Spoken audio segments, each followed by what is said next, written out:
Okay, I'm gonna assume I'm live right now and do this talk. Welcome. It's Monday Night Motivation. As you know, we have to be motivated to even try to get online these days. But I am. I am a dance person who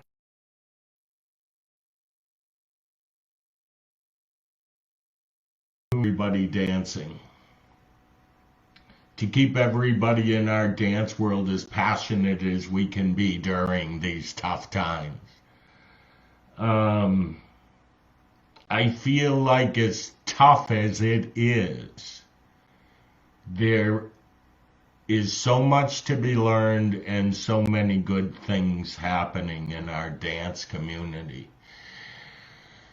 If you look around, the most important part of what we do right now is holding our community together.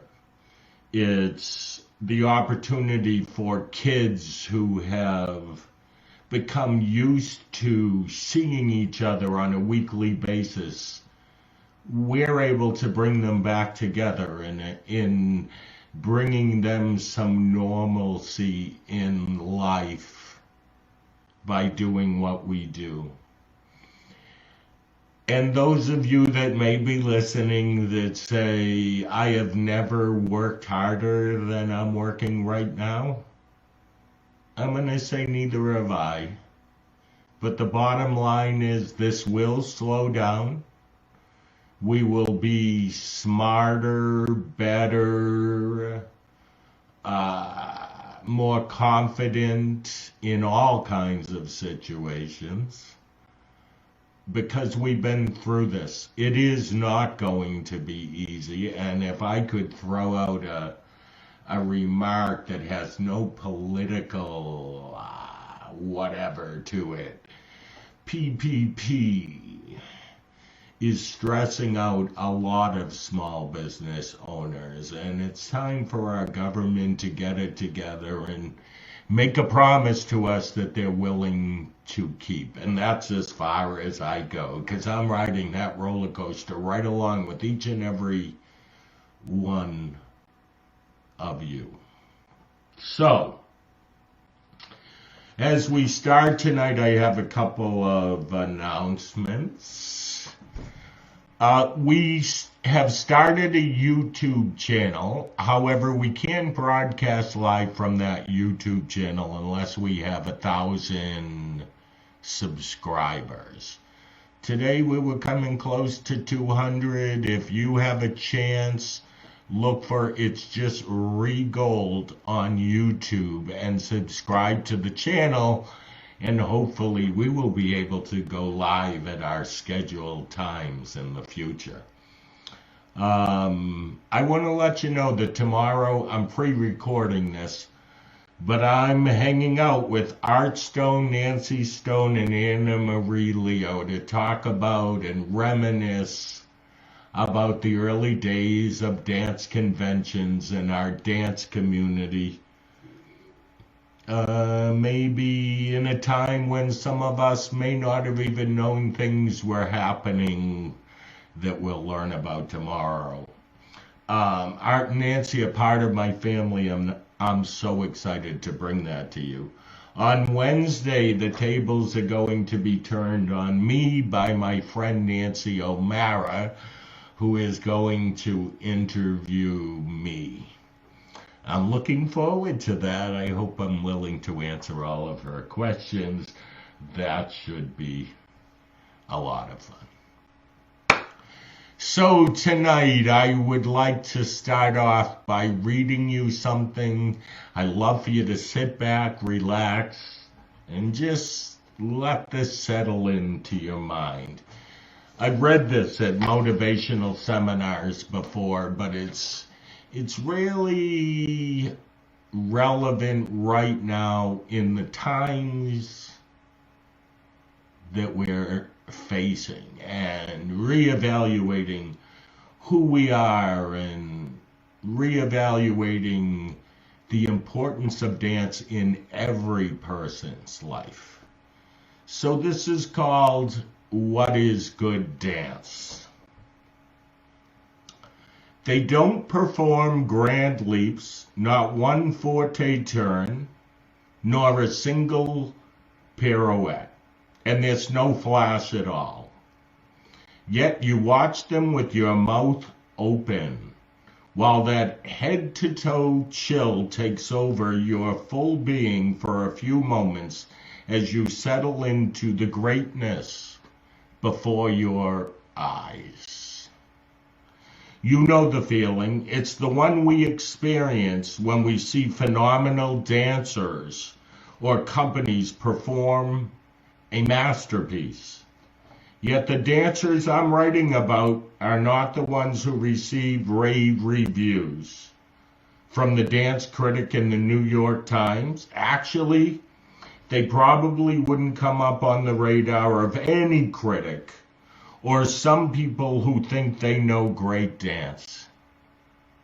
But to me, and I know I'm not alone, Company D, a Memphis-based group that bills itself on its website as a performing arts troupe of young adults with Down syndrome, is capable of taking its audience to the same place any professional performance could.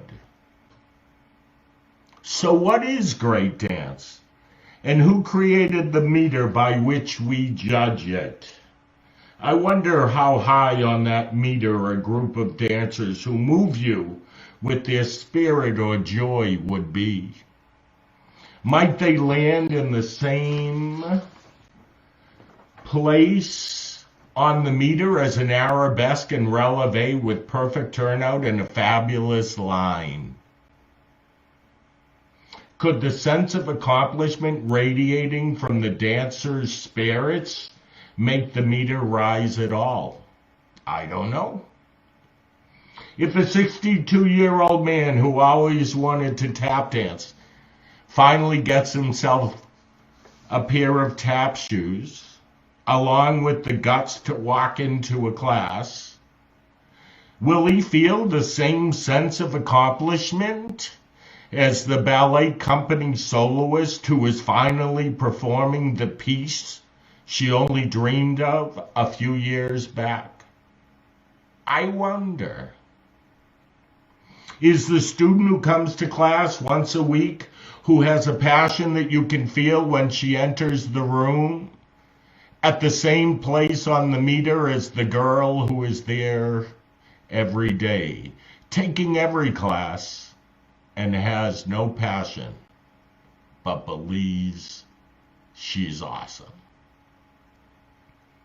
Would the 6-year-old cancer patient who is in dance therapy, moving her arms over her head, pretending to be a ballerina, land anywhere on our meter?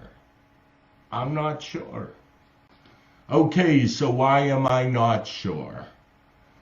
Because I always hear dance people say, oh, she's fierce, when they see a dancer execute some fabulous trick, while they poo-poo the 62-year-old guy in tap shoes. I'm not sure, because a lot of the dance we see today is judged for its technical excellence, and passion doesn't always come to the forefront. It happens on our television sets, it happens at dance competition stages every week, and it happens in our classrooms, where dancers are striving only to be better than someone else. This I know. This guy, who is the former publisher of Dance Studio Life magazine, the director of the Dance Life Conference, somebody who feels they're a leader of the dance education community, knows that I would pay twice the ticket price to see Company D perform as I would any other great dance company. So I read that to you at this time because I think it's at this time that we can realize that through our tiny screens and working with so many kids, that it isn't about how great they are as dancers or how great we are as technical teachers. It's about that soul thing. It's about your soul, who you are, coming through to all of these kids with the spirit of dance. Some of you may be frustrated because you have competitive dancers or stronger dancers who can't move like they were moving when they were in our studios. Maybe it's time to teach them how to move with passion. Maybe it's time to teach them that it doesn't have to be some phenomenal flash trick that moves somebody, that it's the simple things or the emotion that can come through on a camera in a little space. That's what dance was originally. It wasn't about the tricks. It was about expressing the emotions of life through the art of dance. And this is a time that we can recognize it, that we can bring people back to understanding that philosophy. And as you're listening, don't say, hey, this guy doesn't appreciate good dance. I love good dance, or what I'll call technically strong, beautiful turnout, beautiful technique, breathtaking movement. But I'm not a dance snob. I can appreciate the beautiful technique that I can see and the hard work and the effort and the years that have gone into a person's career. But I can also see the Down syndrome dancer moving me as an audience as much as one of those other dancers would. And isn't that what the spirit of movement is all about? So I'm going to take that somewhere. Notice the little things that go on. And right now I'm going to talk about what you might see in your classroom, maybe not so much virtually, but notice the one who hands you the dandelions with the big smile on her face. Do you know at that moment that she hands you those dandelions, you could make a memory that lasts a lifetime? That could be enough that inspires that child to listen and grow up and be like you. It doesn't have to do with you as a teacher or inspiring the child. It's a soul thing. It's a thing where a child looks up and goes, she cares, she knows me, she feels me, even if the child doesn't know that. Notice the kid who gets the first shuffle and makes 2 sounds. You might take that for granted and go, wow, finally. Nah, it's something to make a big deal of for you and that child. It was a breakthrough for both of you, not a double pickup or whatever. It was a simple shuffle. It won't ever be recognized as greatness by anyone other than you and the child who executed it. The first costume. Think about that. You know that every kid's dream is to, especially little girls, is that I'm going to be a ballerina. I'm going to be a princess on stage. Those things are happening every day in our studios. I'm just not sure that we're always noticing them. It's the small successes that I think we need to be looking for from our kids. And this day of virtualness, I want to tell you a quick funny story. One of the things, and I may have said this in a different talk, but it's worth repeating.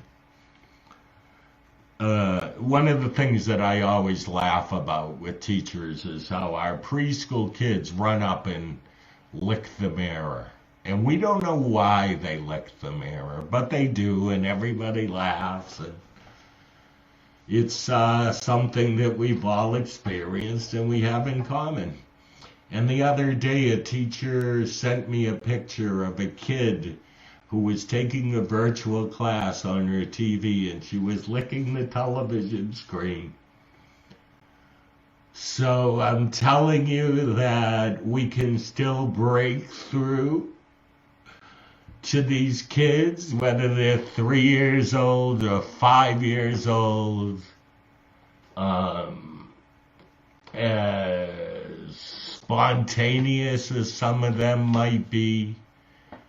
Your being in their lives on a consistent basis and making that effort is going to make a difference. I promise you, in the long run, it will make a difference.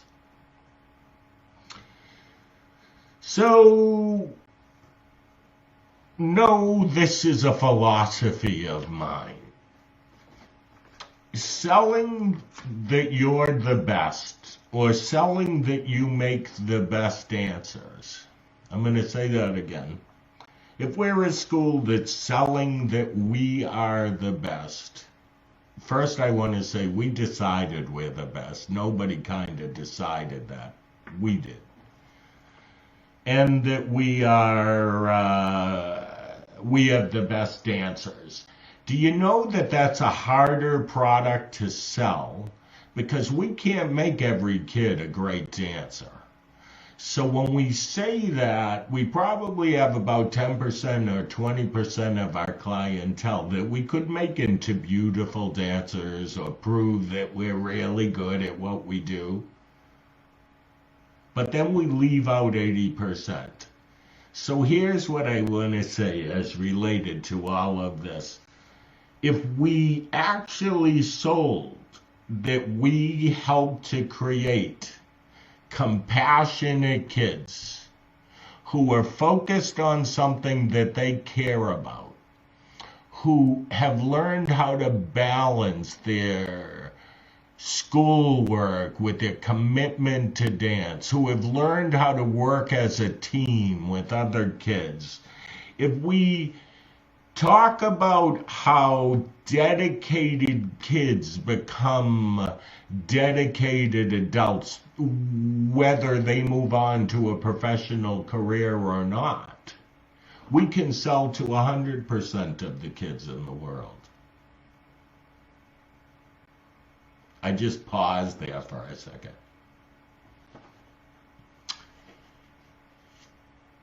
Let's take this time, if we can, to recognize the gift that dance is for every child and for ourselves. This thing, know this. We're living through an experience that really there aren't anybody who could tell us how they made it through this. But as we do, we have the chance to do what we're doing tonight, communicate on social media, electronically, however we're doing this.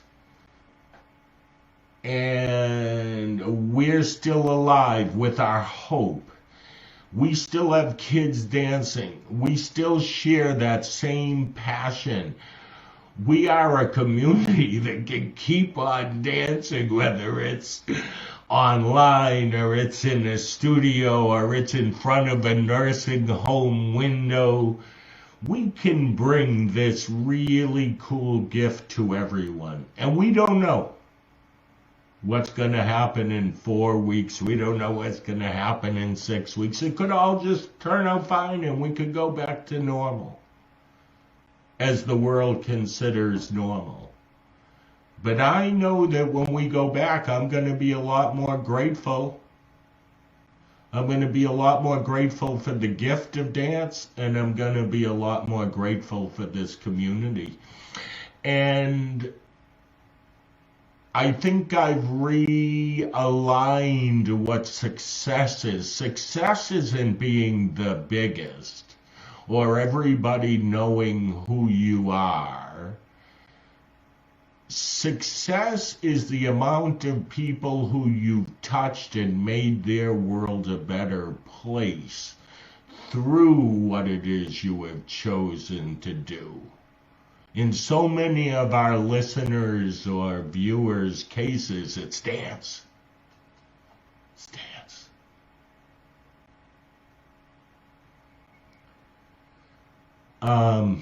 I have one more thing because I think it's important. Dance teachers, studio owners, this one's for the parents out there. I kind of said a piece of this before.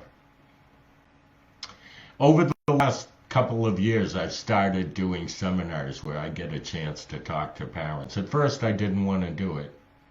I think that's a song. I didn't want to do it. But then I really started to enjoy talking to the parents and getting their perspective. But for the parents watching, I want to say this.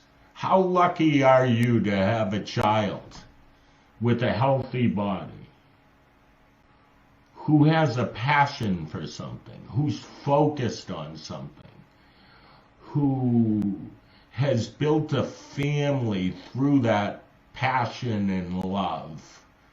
Know that your child, no matter whether they score a super ballistic titanium medal or just a gold medal once in a while, the gift that they've received through this process is going to make you so proud of your kids. That's guaranteed. The confidence that they've gained, the ability to speak, to get out in front of people, the acceptance of all kinds of different kids and people. Parents, you may be frustrated out there because your kids can't compete or you bought a lot of costumes. Know that this was a time, or this is a time for all of us to sit back and count our blessings. And just the opportunity for your kid to dance and for you to be able to afford to give that to your child and for you to believe that's important, that's a gift to your child and to the rest of the world. This dance thing is so cool. And don't think that this crisis that we're all dealing with has diminished my belief in that in any way. This dance thing is our bond. If we have this bond, it won't matter where we're teaching, where we're dancing, what we're doing. We will lift each other up on the other side of this. That's pretty much a guarantee. I think I'll end it with that.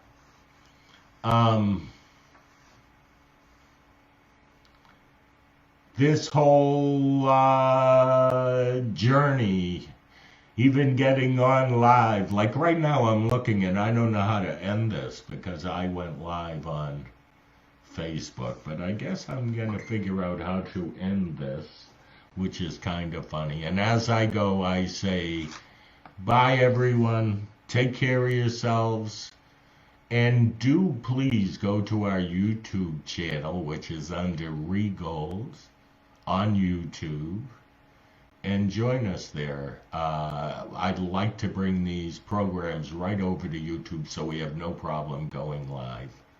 Take care, everyone.